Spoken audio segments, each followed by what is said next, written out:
And here we go, kicking off round one here at the North American International Championships. Looks like Pedro will be going first. We can't downplay in this format. It is quite a significant advantage to go first.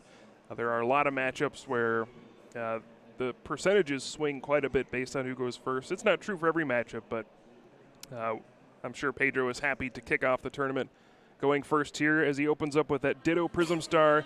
You see that Persian in his deck. He is searching through his deck right now. The Make 'em Pay attack to counter those kind of stall control decks.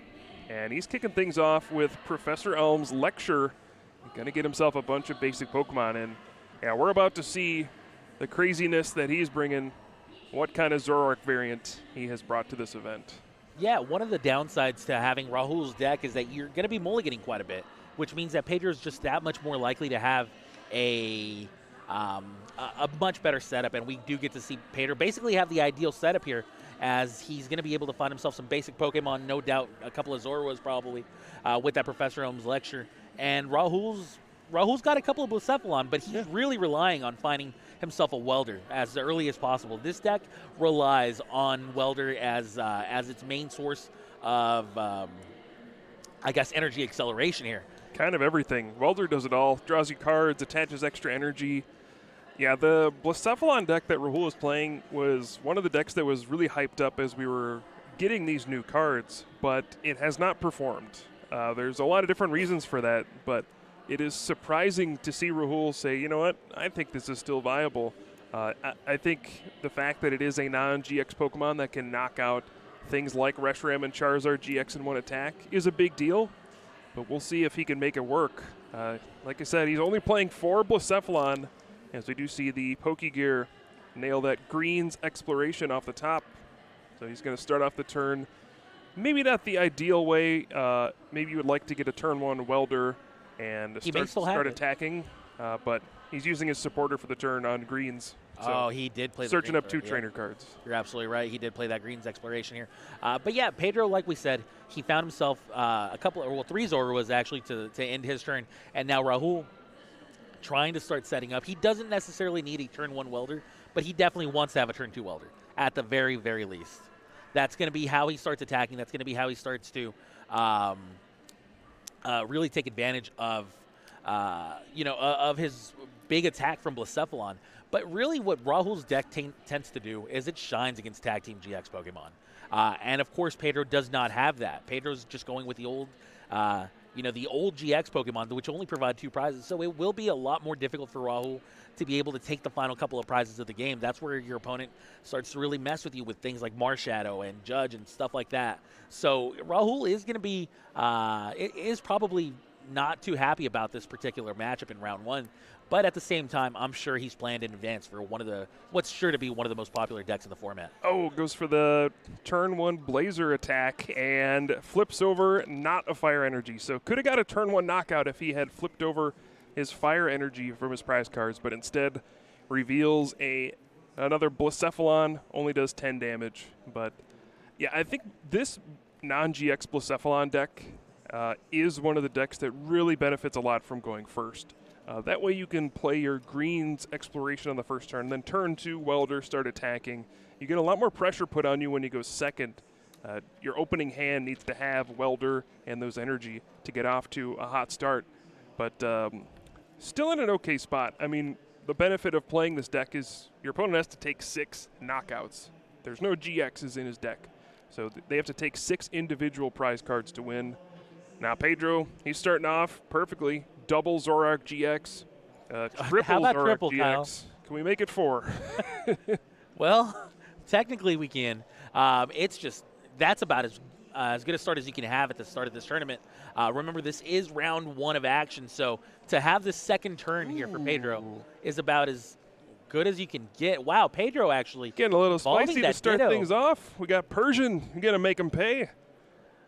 Wow. So we were just talking about how difficult it is for Rahul to overcome these hand, manipulating effects. Yep. So we were talking about Judge and we were talking about Marshadow, which are the 2 most popular hand manipulation effects in the current format. But Persian, a little bit far behind, but definitely caught Rahul here by surprise. Yeah, this is more than hand disruption. He gets to straight up look at Rahul's hand and discard cards until he's down to 4.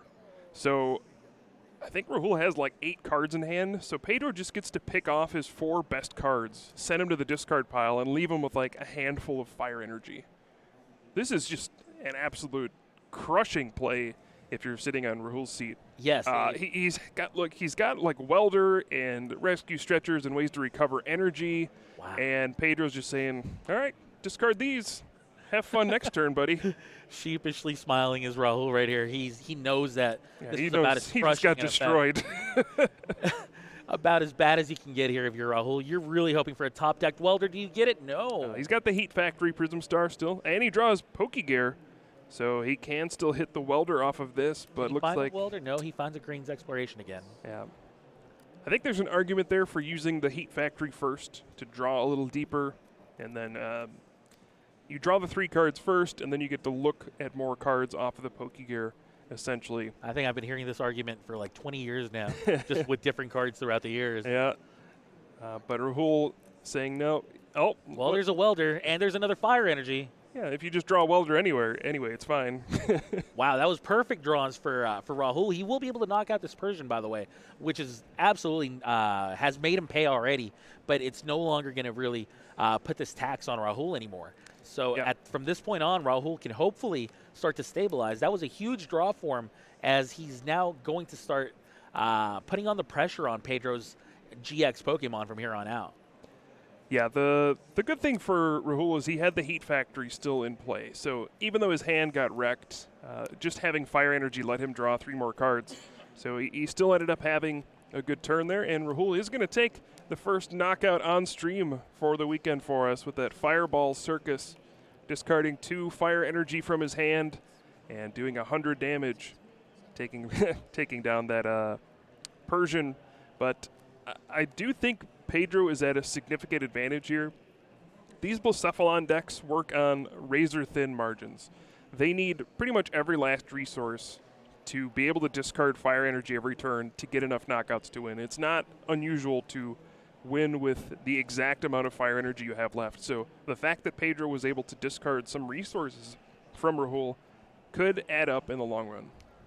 Yeah, Pedro will almost certainly get a knockout here on Rahul's Blacephalon, and because Blacephalon didn't have a Wishful Baton attached to it, these energy are just going to go away, which means Rahul's going to have to find another welder, and remember, he's already got 2 down, so there's only a couple left in the deck. It's going to be much more difficult for Rahul to pull this off on the following turn, and that's just the tip of the iceberg, right? After that, Rahul's probably going to get the next Blacephalon knocked out, and it's going to go pretty much like that from here on out.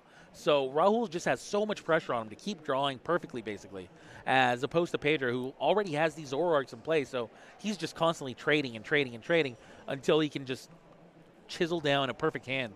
And then he'll be able to really apply so much pressure onto Rahul's Blacephalons here. And that's kind of the name of the game here if you're going first for Pedro, as he was able to just stabilize right off the bat and have 3 Zoroark GX before Rahul got to do anything besides deal 10 damage to Ditto. All right, huge play there. Pedro just finds the Marsh Shadow and uses its ability to get rid of the Heat Factory Prism Star. So that kind of draw engine for Rahul is now in the lost zone. That Marsh Shadow is a very flexible card. It's a Pokemon you can search for to counter any stadium card, essentially. And now Pedro, he's in full gear. Triple Zoroark that he got on turn 2. He can ride his beating for 120. This is kind of the last big standard event where Zoroark GX can be used before it rotates out. So a welder here from Rahul, though, does bring 2 more energy onto Blacephalon. So Blacephalon will be able to get a knockout onto Zoroark if he can find himself enough fire energies. Yeah, just needs 5 fire energies. Nothing, no big deal. But this is huge here for Rahul. He needed that welder. Now he's got a rescue stretcher to bring down the Blacephalon. Will he have a Wishful Baton for himself, too? Yeah, if he doesn't find Wishful Baton, it doesn't look like he's got the energy in his hand. If he doesn't have a baton here, he's just going to fall way too far behind. That Wishful Baton is crucial for retaining the energy because this deck is all about fire energy. You need to get 3 of them on your Blacephalon to attack. You need to discard a bunch of them for the attack. So wherever you can conserve these things where you don't have to be playing welder every turn. If you can save some of your fire energy with the wishful baton, it goes a long way. As you see here, what can he do? He's just going to use the first attack. Oh, Does no. he even flip over a fire energy? Nope, just hits for 10 damage. And, I mean, look at what his next turn is going to be. He's going to have to welder all over again and then get 4 energy to knock out the Zoroark. Yeah, you have to believe that he just didn't have anything in his hand before he could welder. And the welder just gave him so many cards that he absolutely needed, but he just needed too much. As now he's just going to be losing 3 fire energies off of, well, basically every energy off of all of his Pokemon here. And he's just going to be not only behind on prizes, but also behind on energy attachments. He's already gotten 3 welders in the discard pile, a bunch of energies in the discard pile to accompany it. This is just looking like Pedro's going to start running away with this game. Unfortunately for Rahul, as he's just got too much invested onto this Blacephalon, which dealt 10 damage. Well, when Pedro, he's going to Acerola up his Zoroark that has 10 damage on it, just to say, look, you need to find that 5th energy to knock out my Zoroark, buddy. That's 4 is not going to cut it. That's just rude. And you can see all the crazy cards in Pedro's hand. He traded away Olivia, a card we rarely see. We see Naganadel GX come down. Man, every year these European players come to the North American International Championships, and it just feels like they're a step ahead. And have they done it once again? Yeah, they really have come into their own since the international championship change. These players, I mean, and not to say that they weren't great before, it's just the world has been able to see them. And wow, Beast Ring does bring a couple of fire energies onto this Blacephalon. But yeah, the world has been able to see them really see their skills for what they are ever since the international change. And Pedro just showing off here, showing us that not only does he have a great deck, but he's an amazing pilot for it, as he's just kind of put Rahul in such a difficult spot that, I mean, Rahul's doing the best he can, right? But he's got to be running so low on energy at this point. If he doesn't find himself some fire crystals, and that's just to take a couple of prizes. I have no idea how he's going to take 5 prizes this game, but it's going to require 4 fire crystals and a whole lot of luck. Kind of, yeah. I mean, he's got 4 fire crystal, 2 energy retrieval, and an energy recycle system, which we rarely see. But it's just, not only is he low on resources in his deck, but also kind of in his hand. He's got this Greens Exploration. He's trying to figure out, are there any 2 trainer cards I can even search for that let me get a knockout here and leave me in a good position for the rest of the game? He was eyeing up Wishful Baton and maybe another Fire Crystal. I think he can get a knockout here, but is it setting him up for success in future turns? Just that Persian at the beginning really set him back. It probably caught him off guard, and we'll see if he can cobble together some game plan where he can actually get a win here. Yeah, you're absolutely right that Persian was probably just as surprising to him as it was to us, if not more so. And Rahul actually is just, he absolutely needs a Wishful Baton, in my opinion. I think that you just don't win this match if you don't have a Wishful Baton here. And counter catcher. He's going to go after that Meowth, which I do like. Persian GX is one of the strongest new cards in these Zoroark decks. That Catwalk ability lets you search your deck for 2 cards and put them into your hand if one of your Pokemon GX was knocked out on your opponent's last turn. And that just gives you access to everything. And I think Rahul's saying, you know what? If I do this, I get to save some resources. He gets to play this Erica's Hospitality, draw 6 cards, gets the Wishful Baton off of it. And he finds the Wishful Baton, but you're absolutely right. He also didn't have the fire energies to be able to knock out the Zoroark, so absolutely, you're going to want to knock out this Meowth, get rid of that potential threat here. And from this point on, at least he's giving himself a puncher's chance. He's saying, all right, I understand that you have pretty much everything you need right now, but I'm now forcing you to have potential future resources, and that's more than he could have said at the start of his turn. Yeah, that, and he's going to have to take a single prize at some point anyway. So may as well do it now, knock out Meowth, take away the option for Persian GX, and go from there. I think Rahul has found a way to perhaps give himself a chance. He's just got to hope that Pedro doesn't draw everything he needs, which, I mean, he's got a lot of Zoroark GX in play, so not the likeliest scenario. But if Rahul draws perfectly for the rest of the game, he can still win this. He's got a lot of powerful cards in his deck. The question is, can he string it all together and dodge a judge from Pedro's side? Because that's going to be a back-breaking card here. The beauty of Pedro, or of Pedro's situation, is that he knows that Rahul is very unlikely to play any type of hand manipulation, right? He's very unlikely to disrupt him at all. So Pedro's got something like a 12-card hand. And More than that. And it's going to just keep increasing in size. Like, if he had an unknown in his deck, he very well could potentially win the game through that route if he so would have chosen. And oh, baby. We're about to see Nanu here. Get rid of that Tapu Lele GX and get a 4th Zorua onto the bench. All right, it's like Ninja Boy from your discard pile. Oh, he does get the 4th Zoroark in play. Look at that. Yes, he does. Well, like I said, if he had an unknown in his deck, he would definitely be potentially winning this match through that. Oh, huge draw. Hits the Field Blower off of that 4th and final trade. Poor Rahul here. That Field Blower was crucial. Rahul had an idea that there was probably something like one Field Blower in Pedro's deck. There usually is. And he was just hoping to dodge that bullet. If he could dodge that specifically, then Rahul would have been in much better shape than he's going to be in now. But that Field Blower was just going to be crucial. And I think that's exactly why he went after the Meowth. He knew if Pedro was able to search his deck with Persian GX, he would have just found Field Blower guaranteed. But turns out drawing 8 extra cards on your turn tends to find you the cards you need. Yeah, at this point, Rahul's starting to look through his discard pile. You know that was just such a back-breaking play here from Pedro. And he's just, I mean, on the driver's seat. He's got 4 Zoroark GXs in play. He can draw 8 additional cards a turn, Kyle. It's just such an unbelievable spot to be in. And we have 2 Blacephalon in play for Rahul. 0 energy. So this is a big turn. We do see the Lieutenant Surge's strategy. That lets Rahul play basically 2 supporters this turn. And he can play Green's Exploration here. If he's got a Beast Ring in his deck and enough fire energy, he can pull off something big here. This is not something we see very much. So he can play Lieutenant Surge's strategy, play the greens, and he's actually got Luzamine Prism Star as well, which can make his Ultra Beasts kind of invincible during Pedro's next turn. So this could be a big swing in the game if he's got the resources left in his deck. That's asking for a lot, but he may well have it. It looks like he's going for the Beast Ring for sure. He's eyeing up that energy recycle system, huh? Yeah. Well, if he doesn't have enough energy in his deck, he's got to shuffle him back in with the recycle system. Otherwise, he can't Beast Ring. We see that there's only like 1 fire energy left in his deck too. So if he plays the energy recycle system, brings him back, then Beast Rings, sure, that's a strategy. But is it going to win him the game? Is it going to put him in a spot to even win the game? I'm not sure. If he has the Luzamine Prism Star as well, I think it might.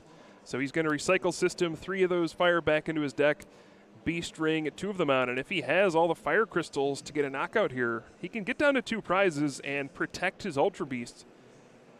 And this could be a game-changing turn. Sure, absolutely. But he's also going to run himself out of resources in hand, right? That's kind of the situation that he's in ever since Pedro played a turn 2 Persian. It's going to be a razor-thin margin, no doubt about that. Absolutely. I would not even pretend to know. All right, Luzamine Prism Star getting played here. You can only play it when your opponent has exactly 3 prize cards, and it makes it so your Ultra Beast cannot be damaged next turn. So, I mean, if he commits 3 energy to his active, it's just not going to be touched next turn. I got to tell you, Kyle. I got to tell you, this is a more reliable Blacephalon than I would have expected.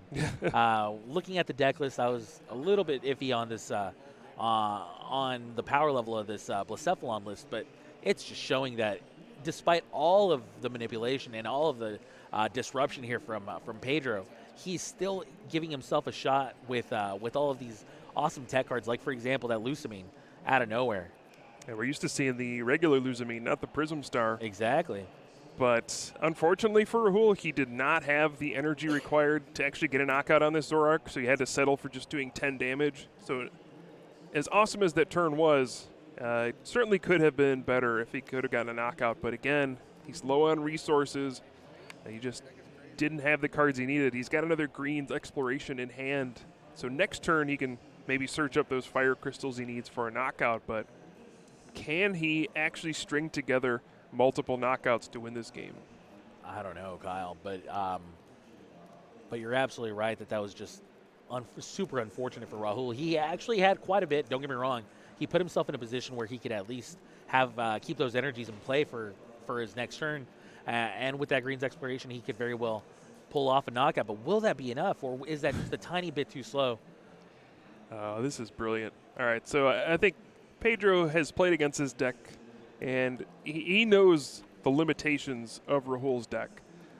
He sends up this Poiple, and he's just going to start poking away with it. He's saying, look, I discarded some of your resources on the second turn of the game. You're running a little low on fire energy. I'm going to make you take as many prizes as possible. So if you want to knock out this Poiple, that's 2 fire energy you got to throw away. And then if you want to knock out my Zoroark, well, then you got to discard 5. And Pedro might be doing the math here and saying, look, I don't think you got enough fire energy to go through this Poiple and knock out 2 more Pokemon. It's brilliant. And he gets to look at his face-down prizes to go with it. Yeah. Why not? Poiple, always showing the versatility of the Zoroark deck. This may be the first time I've seen this attack used on stream here. And Pedro just showing the full versatility of his deck. Of course, Rahul could not take any damage last turn, so there was no point in Rahul leaving that Zoroark GX up if he could avoid it. And now that puts Rahul in a position where he needs to potentially play 2 supporters in his turn, which obviously is illegal unless you have Lieutenant Surgeon's strategy. Yeah, I don't know if Rahul sees what's coming, but I don't think he can actually win this game anymore. So what's going to happen is Pedro's going to say, okay, you knock out my Poiple, great. He'll force Rahul to knock out another Pokemon, great. Rahul will go down to 1 prize, and it'll look like he's about to win. And then Pedro just sends up Naganadel GX, attaches triple acceleration energy, and goes, all right, Stinger GX, we're both back to 3 prizes. Do you have enough fire energy to knock out more Pokemon? Yeah. I think the answer is no.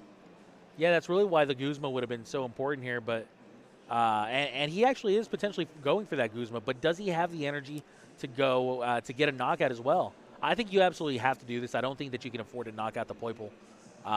You have your Lieutenant Surgeon strategy. You take advantage of that. But it puts him in such a rough spot, regardless of whether he gets a knockout on his Zoroark GX or not. It's going to be a very, very difficult situation here for Rahul, and that's the brilliance of Pedro here. Yeah, and this isn't even like a traditional Zoroark control deck. You know, there's no Crushing Hammers, there's no Oranguru for resource management, nothing like that. But sometimes you can just find clever ways to run your opponent out of resources. And we've seen it time and time again from these great players, finding unusual ways to win. And I think Pedro may have done it. Now, it's not over at all for Rahul. If he's got enough Guzma in his deck, he can maybe get around this issue. There's a wishful baton, by the way, Kyle. Yeah, if he can, I don't know, Guzma out the Naganadel GX, knock it out, somehow prevent this from happening. I absolutely think that you go for the Guzma on the Naganadel here. Does he go for the Naganadel, or does he just go for one of the Zoroarks? No, he goes for Meowth.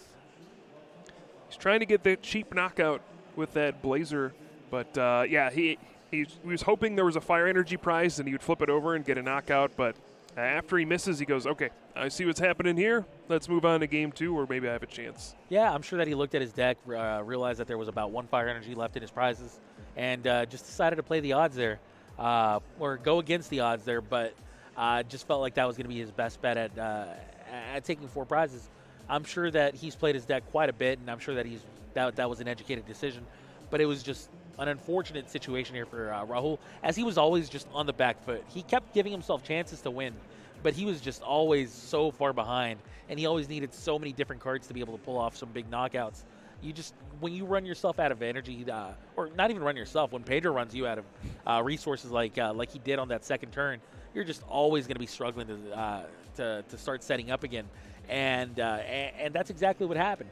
But now we get to see Rahul go first. Mm-hmm. And now we get to see Rahul's deck start to potentially show off what it's meant to be doing. Of course, having to rely on going first is never really a sound strategy. But if he can pull this off, then all he'll have to do is just pull off one, I don't want to call it a miracle, but for lack of a better word, a miracle going second, and you'll be able to, get a victory against Pedro here. Yeah, I mean, we shouldn't really sugarcoat this. I mean, in the first game, Rahul went second. Pedro had an excellent start. Zoroark decks in this format can be a little clunky sometimes. It's not the Zoroark decks of old where you're just constantly getting turn 1, filling up your bench, turn 2, getting a bunch of Zoroark out and trading. These decks can be a little clunky sometimes. We saw the best case for Pedro. Turn 2, he had triple Zoroark, traded 3 times, got the Persian going, and discarded a bunch of Rahul's resources, but that's not always what happens. Sometimes you kind of stumble a little bit. You don't play the ideal supporter turn 1. You only get 1 Zoroark on the bench. And when that happens, it's a lot tougher to win. So we'll see what happens in Game 2. We saw what happens when Pedro does exactly what he wants, but we'll see if he draws a little worse what happens. Yeah, you said it yourself. It was basically a perfect draw. There's no basically about it. That was a perfect draw, man. 3 Zoroark GX on turn 2. That's about as good as you can write it up. He evolved 4 Pokemon on the second turn? Yeah. But Pedro here is going to be going second against Rahul, and it looks like both players are set up. We're just waiting to see some prizes come down. I don't know why we're waiting here. They should just get going. Well, either way, they get a chance to wave to their adoring fans, and really, at least for Rahul, start mapping out a strategy with his hand. We know that going first is very important for him in this matchup, and hopefully for him anyway, he's got the resources he needs to really show his deck off.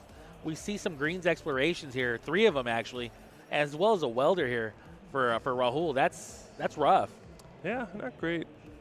Tapu Lele with a Zoroark line and Dedenne. So a couple of the big setup Pokemon here for Pedro. Yeah. In his prizes. Although, man, they really went out of their way to make sure that their Zoroark deck would be very consistent, playing multiple Tapu Lele GX and multiple Dedenne GX. I think maybe this Limitless team has recognized if I just get set up every game, I'm going to win. And, don't get me wrong, they're playing plenty of tech cards, but consistency is number 1 in this deck. You weren't kidding. I just kind of assumed that there was just one Dedenne and one Tapu Lele because that's basically all I've ever seen. But playing a couple of each, yeah. Limitless, man. Really showing off their skills here. And Pokegear here for Rahul on this first turn of the game. After finding a Nest Ball to find himself a second Blacephalon, the Pokegear is going to find him a Welder, I believe. Looks like it, yep. And this is where you want to be with this Blacephalon deck when you get to go first. You can either play Welder on the first turn. That's always great if you can. You can play Green's Exploration on your first turn if that's what you have. But yeah, turn 1 Welder gets the 2 Fire Energy down. And Welder is absolutely one of the most powerful cards to come out of this Unbroken Bonds expansion. It has enabled so many different deck archetypes. It reminds me a lot of that card Blacksmith we saw during the XY era, but it's even better. You get to attach the energy and then draw cards. Fiery Flint discarding a couple of other item cards in order to find himself 4 fire energies from his deck. So he's going to be setting up for definitely a big turn 2 knockout here against Pedro. Yeah, but Welder has enabled the Reshiram and Charizard GX deck, of course, but also a lot of different decks. Like we saw Blacephalon GX have a resurgence because of Welder. We see this non-GX Blacephalon deck. There's even Blissey decks out there that are running Welder. So just having this supporter card that acts as energy acceleration and draw support in just a single card is really powerful. You're absolutely right. Now Pedro's first turn of the game starts with a Pokemon Communication, shuffling in a Zorua to find himself any one Pokemon in his deck. Yeah, we'll probably see Tapu Lele GX and find that Professor Elm's Lecture. But we've seen the Nest Ball engine a lot in these different Zoroark decks. Players have favored Nest Ball and then Lily to refill their hand. Looks like we're going back to the old Professor Elm's Lecture engine, which is a lot similar to the Bridget that we saw in years past. So we see Wonder Tag for Professor Elm's Lecture. You get to search for 3 Pokemon with 60 HP or less. And so you're deliberately running all of these Meowth and Zorua that have 60 HP. I think there's a 70 HP Meowth out there, but opting for the 60 HP one instead so that you can search for it with Professor Elm's lecture. Sure, and you absolutely find a couple of Zorua and a Meowth here, unless you have another Zorua in your hand. And that's just the ideal setup, right? You have 3 Zorua again on your first turn, as well Ditto. as a Meowth. Exactly. And the thing is, like, now Rahul knows that he's got to fear things like Persian, right? Yeah. Like, that's no longer going to surprise him, but he has to face down a Meowth and a Ditto to be able to evolve into that Persian. So now Rahul's going to have to play around this as much as he can, but it's just a tough spot to be in no matter what. Now, to be fair, the Blacephalon deck is actually really good at playing against Persian, and you see why right there. You discard cards from your hand every time you attack. So it's actually pretty rare that you end up with more than 4 cards in your hand. Especially if you go first. Yes. The problem last game was Pedro went first, and Rahul played down Heat Factory Prism Star. He drew a bunch of cards, so then it left him vulnerable to that Persian, and it did make him pay. A huge double colorless off the top of his deck here for Pedro, as he's potentially got his Zoroark in his hand. Actually, he doesn't, but he does have a Dedenne change and find himself 6 new cards. Rahul had a very fast second turn, immediately just discarding a couple of energies in order to knock out the Zorua and get the first prize of the game. But now Pedro trying to set up, trying to find himself some Zoroarks. Does he get what he needs? I don't see any Zoroark in his hand, man. I do see an Ultra Ball, so he can at least go search for 1 Zoroark GX, and honestly, that might be all he needs. Rahul's hand is awful. He's got Lieutenant Surge's strategy, which he cannot play. He's got a bunch of fire energy and a fiery flint to get him more fire energy and a rescue stretcher. So unless he top decks something next turn, he's going to fall pretty far behind. Yeah, and because he doesn't have that wishful baton, he's going to be just out of energy, out of resources in play, and that just shows just how important that resource is for him. That wishful baton is just crucial for him to have a consistent attacker in Blacephalon after they get knocked out. Now, he does find that Zoroark, as you said, discards the Nanu in order to draw a couple more cards here with his trade. And that he hasn't even played a supporter yet. Wow. Yeah. Oh, boy. And that's the engine here.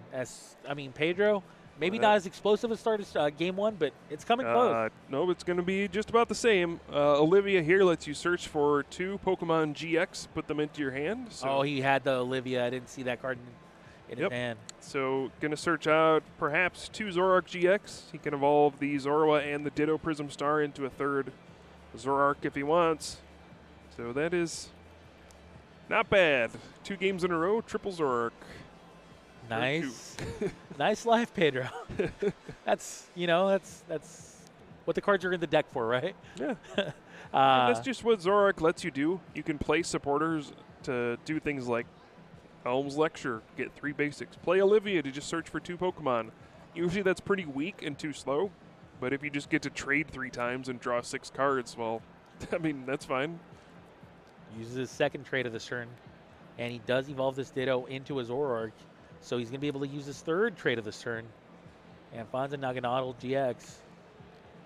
Yeah. See that triple acceleration energy. Another powerful new card that is making these Zoroark decks even stronger. And we do see Riot beating for the knockout. Pedro going to tie up the game in prize cards. Does Rahul draw anything? Yeah, Pedro does take his first prize of the game, and now Rahul hoping to draw something to get himself out of this spot, but it seems like all he's doing is rescue stretching, finding another Blacephalon, and just dealing 10 damage. Oh, he flipped over a fire. He gets to do 60. Okay, well, better than nothing. Yeah. But, this is exactly why people were not fond of this Blacephalon deck. It doesn't have any of the powerful engines that the other decks have. It doesn't have Zoroark GX to draw cards. It doesn't have Jirachi to filter through your top 5 cards. You don't have things like Tapu Lele GX or Dedenne GX or even Marshadow for Let Loose. You don't have these consistency cards that make your deck work game in and game out. Sometimes you just draw clunky hands like this, and in a deck that is so hungry for so many resources every turn, sometimes you just fizzle out and lose. Yeah, we saw in game 1 how he just repeatedly was missing a couple of pieces to the puzzle, even though he had so many important cards in his hand. And that's just because the puzzle is it's a complicated jigsaw one, It's it's not a 20-piece puzzle. It's something like a 1,000-piece puzzle. If you're in Rahul's spot, and Pedro just really starting to run away with this second game as well. He had the consistency. He found exactly what he needed, and Rahul just kind of just ran out of gas. And another bad top deck for Rahul. Gets an energy retrieval, and still no welder, no greens exploration, anything like that. He's got Lieutenant Surge's strategy in his hand, but he doesn't have any other supporters to play, so it's basically just another blank card in his hand. And Pedro is just going to keep running away with this, keep trading, drawing more cards, just going through his deck. He'll find cards like Acerola to heal off some damage from his Zoroark, and he's going to be doing the same thing every turn. Riotous Beating, knockout, and going to keep asking that question, do you have a response? And every time that Rahul says, nope, I'm just going to hit you for 10 damage, that's just one step further ahead that Pedro gets. Yeah, the problem is also that, like, what can Rahul really draw, right? Like, what one card from the top of his deck is just going to give him all of the answers that he's going to need? Yeah, I can't think of one. He needs to draw a Welder, I think, and then get lucky off of that. Right, and even with Welder, I think he only has one Fire Energy in his hand, right? I think he's got a Fire Crystal. So okay. I think the Welder is a live draw, but boy, a Fire Energy is not going to do it. Rahul extends his hand, and Pedro Eugenio Torres is going to take a swift 2-0 victory in this first round, taking down one of the top American players. And these guys, have they done it again, Josue? Have they brought yet another ridiculous deck to the European or the North American International Championships? It feels like the European International Championships. Players from Europe keep winning. They're just gonna